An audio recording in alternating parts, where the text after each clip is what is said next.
chapter 61, lines 12 through 25. They worship Mercury the most of the gods. Many images there are of this fellow. They say that this fellow, that is Mercury, is the inventor of all skills, the finder or establisher of all skills. This fellow is the leader of the guide of roads and of journeys, that he has the greatest power for pecuniary, the search of money, and for business. After this guy, that is Mercury, they worship Apollo and Mars and Jupiter and Minerva. Notice that many infinitives have been left out here. Several essays for these indirect statements.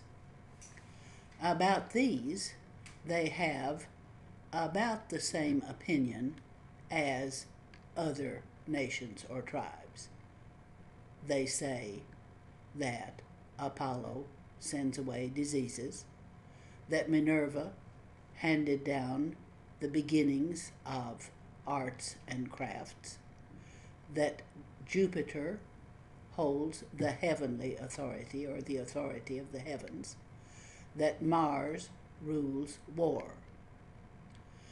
To this fellow, that is Mars, when they have decided to fight by battle, they promise or pledge those things which they will have captured in war.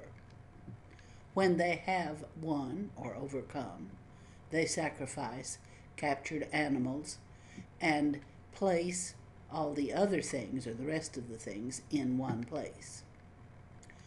The Gauls say or affirm that they are sprung from or had their origin with the father of the underworld, Pluto, Dis Pater. And they say that was handed down, this thing, id, was handed down, the idea, by the Druids. On account of this cause, they finish or count the length of all times, not by the number of days, but of nights. They observe the first days of months and the beginning of years in such a way that the day follows the night. That is, the word night precedes the word day here. Although it is the direct object, really neat thing you can do with words in that kind of language. They differ in hardly at all from everybody else, from other peoples, in the rest of the institutions of life. But the fact that they do not allow their children, if not when they are grown, to approach them openly in order that they may be able to sustain the idea of the military discipline, we could say. Again, your main clause here is they do not allow their children openly to approach them as long as they're not grown up.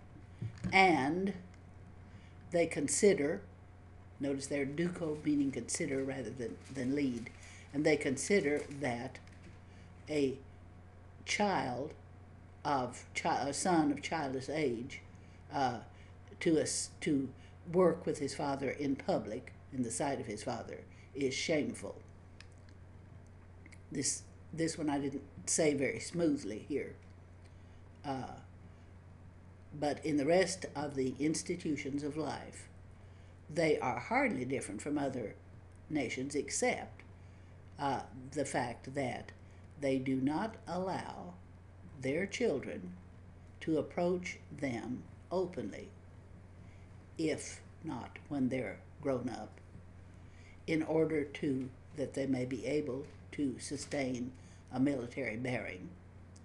And they think that for a son of childish age to assist or work in the sight of his father in public is shameful. Notice turpe, nice accusative, neuter, third declension adjective there.